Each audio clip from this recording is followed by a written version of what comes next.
Dzień dobry, wita się z Państwem Sławomir Kalwinek, podcast Filmowa Migawka, podcast Wytwórni Filmów Oświatowych w Łodzi. Dziś będziemy rozmawiali o montażu i najnowszym filmie Wojtka Staronia. Zapraszam serdecznie. To jest podcast WFO. A naszym gościem jest Wojciech Staroń, reżyser filmu pod tytułem Pasja według Agnieszki. Filmu, który będzie miał swoją światową premierę już niebawem na krakowskim festiwalu filmowym. Filmu, w którym część zdjęć pochodzi z archiwum Wytwórni Filmów Oświatowych w Łodzi. To jest podcast WFO. Dzień dobry, Wojtku. Dzień dobry, Sławku, cześć. Pasja według Agnieszki. Pasja to jest słowo o dwóch znaczeniach co najmniej. To znaczy pasja jako zamiłowanie do czegoś, ale też cierpienie. Tak to było właśnie wymyślone w tym tytule, ale tytuł wyszedł z jej słów, z jej dialogu, który pada w filmie. Jednej z ostatnich rozmów z Bogdanem Dziworskim, kiedy już Agnieszka była w szpitalu, powiedziała, że to od ciebie się zarażali operatorzy pasją widzenia. No właśnie, bo powiedzmy, o czym jest ten film. Bohaterką tego filmu, pierwszoplanową, jest pani Agnieszka Bojanowska, autorka montażu, reżyserka montażu, bo to nie jest tylko po prostu montażystka. Osoba, która zmontowała prawie 400 filmów, ponad 350 z tego co wiem. Chyba wielki autorytet i twoja przyjaciółka. Myśmy się przyjaźnili, też byliśmy sąsiadami. Ale ja miałem to szczęście, że zrobiłem zdjęcia do wielu filmów, które montowała Agnieszka, a również była taką, może nie współmontażystką, może taką mentorką filmów moich dokumentalnych, które sam kręciłem, sam reżyserowałem i zawsze mi pomagała w znalezieniu historii i jakby w wyborze materiałów. I służyła zawsze taką radą i krytyką. Także jestem bardzo za wiele rzeczy bardzo wdzięczny pani Agnieszce. Jesteśmy na kilka dni przed premierą, masz zajęcia. Jesteśmy w Szkole Filmowej w Łodzi w tej chwili. Ciągle się z kimś witamy, ponieważ to jest takie miejsce, w którym wiele znajomych twarzy się przewija, a ty jeszcze dodatkowo pracujesz nad ostatnimi szlifami, to znaczy kopią chyba ekranową, prawda? Tak, dzisiaj zamykaliśmy kopię ekranową, kopię kinową Pasji według Agnieszki. Kolorystką jest Aneta Ptak, jeszcze cały czas siedzi nad ostatnimi poprawkami, no bo w poniedziałek już, czyli za 3 dni mamy premierę filmu w Krakowie. To jest film, który jest zrealizowany metodą obserwacyjną, dokument obserwacyjny. Jak długo go robiłeś, bo wszedłeś w takie relacje z bohaterką, które są godne pozazdroszczenia. Tym bardziej, że jeżeli mówisz, że to była twoja mentorka, osoba, która ci pomagała w twoich wspaniałych filmach, to muszę powiedzieć ze swojej strony. Film tak naprawdę kręciłem dosyć krótko, ponieważ to było 8 dni w montażowni, czyli pracy Agnieszki z Bogdanem Dziworskim oraz kilka dodatkowych dni jakby poza montażownią. I w zasadzie zdjęcia były dosyć skondensowane, ale na to, żeby w ogóle tam się znaleźć w tej montażowni, trzeba było pracować wiele lat.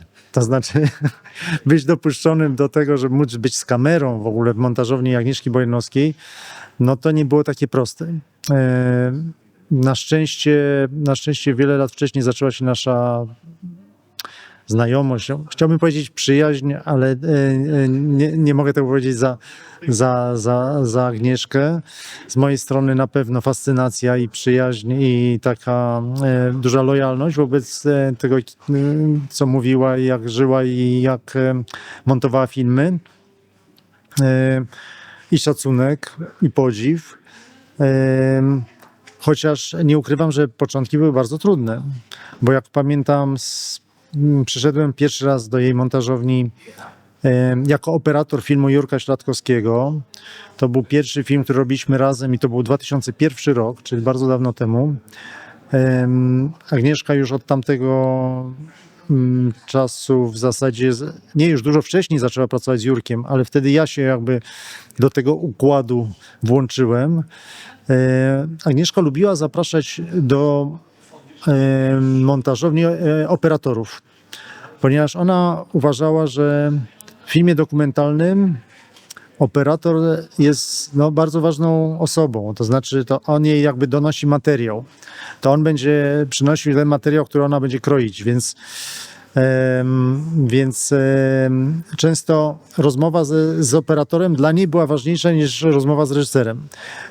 I co ciekawe, te rozmowy często się już odbywały przed filmem, przed wyjazdem na zdjęcia. Czyli ona jednak była reżyserką w jakimś sensie, nie tylko montażu. W dużym stopniu. To znaczy dotyczyło to takich reżyserów, z którymi była zaprzyjaźniona i z którymi pracowała od lat. Zresztą ona miała taki sposób swój jakby na montaż, na życie, że wolała pracować cały czas z tymi samymi ludźmi. Więc ona była taka jakby wierna kilku reżyserom, właśnie Jerzy Śladkowski, Bogdan Dziworski i jakby to stwarzało okazję, żeby się świetnie poznać, żeby sobie móc zaufać i też teraz patrząc od strony reżysera czy operatora takiego projektu, muszę powiedzieć, że to było bardzo wymagające, ponieważ Agnieszka należała do osób bardzo apodyktycznych, bardzo indywidualnych, bardzo jakby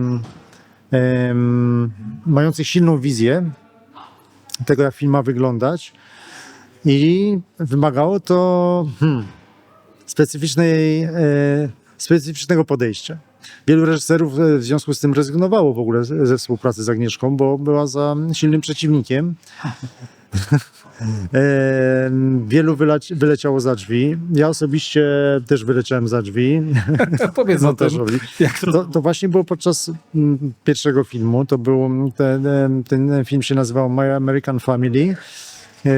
Taki dokument kręcony we Włoszech, w Kalabrii, w takiej małej wiosce, opowiadający historię włoskiej rodziny. I po powrocie ze zdjęć był taki bardzo ważny właśnie moment montażu, czyli oglądanie materiałów. Takie pierwsze oglądanie materiałów, które zawsze Agnieszka robiła z taką dużą uwagą. Pamiętam, że jak się odwracała po coś, żeby wziąć coś za plecami, to zatrzymywała film, robiła stopklatkę, odwracała się, brała na przykład szklankę z wodą, odwracała się do monitora, włączała play, tak żeby nie stracić ani klatki. No w każdym razie ja byłem wtedy zaproszony na to, żeby razem z nią obejrzeć materiały i miałem jakieś tam już doświadczenie, miałem kilkuletnie za sobą, byłem powiedzmy 4 lata czy 5 lat po szkole filmowej i pamiętam taką sytuację, że ona wtedy mówiła swojemu asystentowi, który dubel ujęcia jest dla niej lepszy. Ja ośmieliłem się powiedzieć: Pani Agnieszko, wydaje mi się, że tamten inny dubel był lepszy jednak, bo tam coś było innego. Wtedy zatrzymała projekcję, odwróciła się do mnie i jak zaczęła mi tłumaczyć i jak się zaczęła nakręcać energetycznie i rzeczywiście wytłumaczyła mi, dlaczego jej wybór był lepszy, po czym powiedziała, że teraz już powinienem opuścić tą montażownię, bo ją rozpraszam i nie może przy mnie pracować. Więc ja próbowałem się jakoś tam wytłumaczyć, ułagodzić sytuację. Nie było szans. Pokazała mi drzwi, powiedziała: proszę wyjść i wrócić jutro. Ja mam takie sentencje, które padają w twoim filmie. Na przykład jest taka, która mnie zastrzeliła absolutnie. Ona brzmi: na zdjęciach jest więcej niż widać. I w twoim filmie też jest więcej niż widać. Tak mi się wydaje. Są bardzo piękne takie sekwencje abstrakcyjne, które doskonale wprowadzają w ten film, doskonale puentują pewne sytuacje. Powiedz mi, bo to jest też ciekawy pomysł na taki montażowy, konstrukcyjny, który wydaje mi się bardzo się dobrze sprawdził w tym filmie. Kiedy przyszło ci do głowy, żeby to zrobić? Ja bardzo długo zbierałem się do montażu tego filmu i do tego, żeby przejrzeć wszystkie materiały, które nakręciłem w te kilka dni w montażowni, do tego, żeby w ogóle zacząć myśleć o jakiejś konstrukcji. Wtedy jakby razem z Iloną Grzyb, która była montażystką tego filmu, zastanawialiśmy się i stwierdziliśmy, że na pewno zrobimy taki układ, jak był w rzeczywistości, czyli że dzień po dniu będziemy zaglądać do montażowni, że to będą kolejne dni pracy. No i szukaliśmy jakichś łączników jakby między tymi dniami i między w zasadzie tymi wydarzeniami, które się tam działy. I stąd przyszły mi do głowy te ujęcia, które są jakby takimi pejzażami widzianymi trochę przez okno montażowni, trochę domu Agnieszki, bo montażownię miała w swojej piwnicy swojego domu.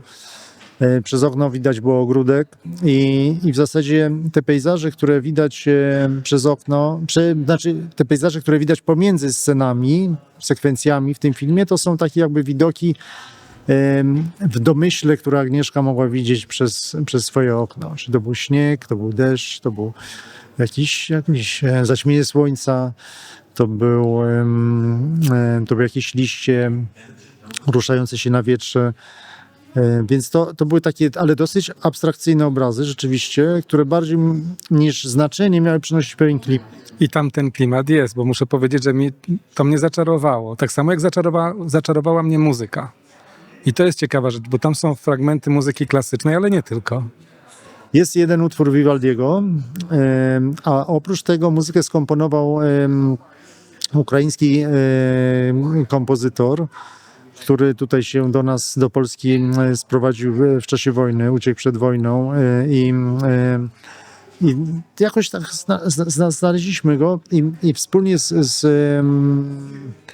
wspólnie wymyśliliśmy jakby koncepcję. To znaczy moim pomysłem na tą muzykę było to, żeby to było tango, żeby głównym motywem przewodnim było tango, czyli taka jakby utwór, który mówi o współpracy dwójki ludzi, nie? Więc jakby to tango było o tyle ważne,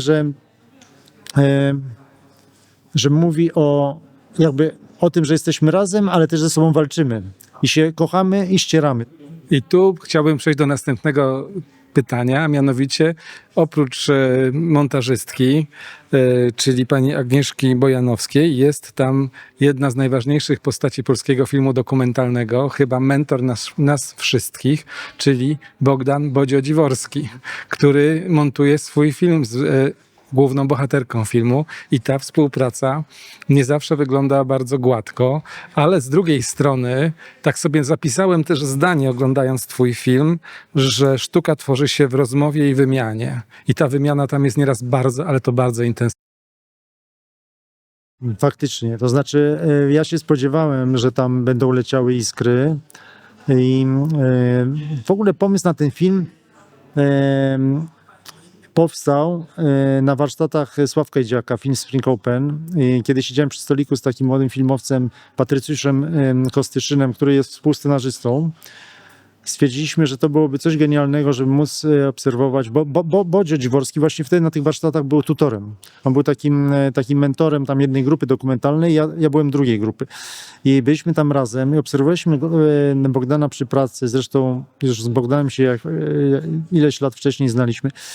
I stwierdziliśmy, że to jest niebywałe, to znaczy zapisać tą energię Bogdana by było bardzo ciekawe, ale o Bogdanie już powstał przynajmniej ostatnio film Pawła Dylusa, Dziwor. Bogdan się pojawia w wielu jeszcze innych filmach i jakby wszyscy wiemy, jaki jest. No, jest niesamowicie temperamentny, jest charakterystyczny, sam w sobie jest aktorem, można powiedzieć. Nie? I żeby zobaczyć Bogdana w trakcie montażu, było dla mnie bardzo inspirujące, bo wiedziałem, jaka jest Agnieszka i jakby wiedziałem, że ona też jest wulkanem. I teraz starcie tych dwóch energii dawało szansę rzeczywiście powstanie coś niezwykłego. Nie wiedziałem tak naprawdę, jak ta relacja będzie wyglądać, ale poprosiłem o zgodę najpierw Bogdana, potem panią Agnieszkę, czy będę mógł im towarzyszyć w trakcie ich pracy w montażowni z kamerą. Na szczęście się oboje zgodzili. I zobaczyłem, to jest bardzo ciekawe, zobaczyłem dopiero w montażowni Agnieszki Bojanowskiej Bogdana, inną odsłonę Bogdana. To była odsłona takiego Bogdan jako dziecko. Jako dziecko, który się musi trochę czuć winny przed swoimi rodzicami, że coś zrobił nie tak. Musi się wytłumaczyć dlaczego. Próbuje się jakoś tłumaczyć, ale nie bardzo mu to wychodzi. No generalnie wszyscy znamy Bogdana jako po prostu króla sytuacji, który ma genialne poczucie humoru i świetne riposty, świetne komentarze, świetne jakby w ogóle złote myśli. To też jest wszystko w tym filmie. Natomiast tam okazuje się, że to właśnie Agnieszka dominowała ten układ. I widziałem wielokrotnie Bogdana w takiej sytuacji, jak wcześniej jeszcze nigdzie mi się nie zdarzyło, że Bogdan autentycznie jakby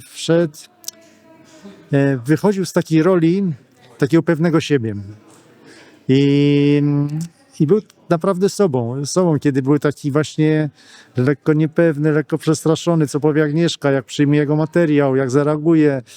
I bardzo liczył na jej pochwały, na to, że znowu ją czymś zaskoczy. Bardzo czekał na to, że Agnieszka zobaczy coś niesamowitego w tym materiale. No i dostawał to, ale to było bardzo reglamentowane. Twój film jest wspaniałym filmem o akcie tworzenia filmu dokumentalnego, który bardzo często odbywa się na stole montażowym, w montażowni, ale też, co napisałem ci w SMS-ie dzisiaj rano, to jest film, który mi zostawił takie pytanie w głowie, co ja będę robił, kiedy będę miał 86 lat, daj Boże, tak jak pani Agnieszka, kiedy montowała film z Bogdanem Dziworskim. Czy takie tworzenie daje energię życiową? Czy to jest sens życia? Jak kręciłem ten film, to jeszcze wielu rzeczy sobie nie uświadomiłem, ale jak go montowałem, jak przeglądałem te materiały, jak wsłuchiwałem się w te ich rozmowy, w ich twarze, to stwierdziłem, że odkryłem w zasadzie, że to jest to, co oni robią w tej montażowni i oglądając ten materiał i szukając jakby tych ujęć perełek, to jest takie poszukiwanie piękna. To jest taki akt, który się w zasadzie skupia do tego, że oni mają głód piękna. I chcą nagle znaleźć tą perłę gdzieś, wyławiając różne tam takie rzeczy przypadkowe, nagle znaleźć coś, co ich zaskoczy w sposób taki piękny i coś razem wspólnie przeżyją, odkryją. I to było strasznie miłe widzieć właśnie 86-letnią kobietę, która się zachwycała ujęciem jak studentka, jak ktoś, kto pierwszy raz zobaczył ujęcie, które niesamowite wrażenie na niej.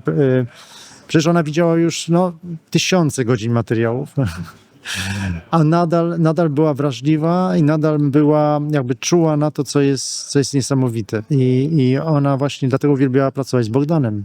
Bo Bogdan to był ktoś, kto przynosił jej taki materiał do montażu, jak sama to mówiła, który ją potrafił zachwycić. I ten zachwyt, to czekanie na ten zachwyt, na ten moment takiego odkrycia jakiegoś ujęcia, widziałem też, to ich tak naprawdę kręci najbardziej. I z tym wrażeniem chcemy Państwa zostawić. Chcemy zaprosić na film, który będzie miał swoją światową premierę na najbliższym krakowskim festiwalu filmowym już za 3 dni, czyli... W poniedziałek 26 maja jest pierwszy pokaz, a główna premiera z 29 maja. I film będzie brał udział w konkursie, prawda? Na filmy długometrażowe i średniometrażowe. Tam właśnie nie wiem do końca, tam jest tyle tych sekcji w konkursie krakowskim, że zawsze mi się myli. Na pewno film jest w konkursie polskim. Wiem, że tam są filmy takie troszkę poniżej godziny i troszkę powyżej i te długie razem. Czyli chyba tak jak mówisz, średnio i długometrażowe razem. Zapraszam na ten film, bo wydaje mi się, że warto, a szczególnie tutaj chciałbym serdecznie zaprosić studentów wszelakich szkół filmowych ze szczególnym uwzględnieniem Szkoły Filmowej w Łodzi, gdzie teraz jesteśmy.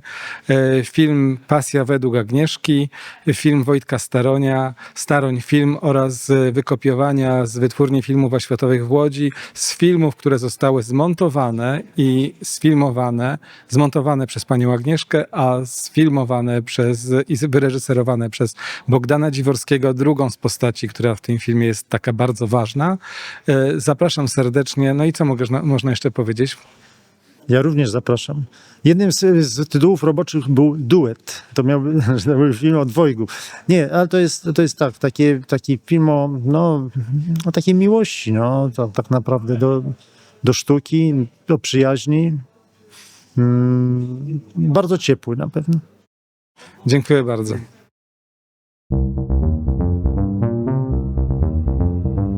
To był podcast Filmowa Migawka. A ja dziękuję Państwu bardzo. Sławomir Kalwinek, podcast Filmowa Migawka, podcast Wytwórni Filmów Oświatowych w Łodzi. Do usłyszenia i do zobaczenia. To był podcast Filmowa Migawka.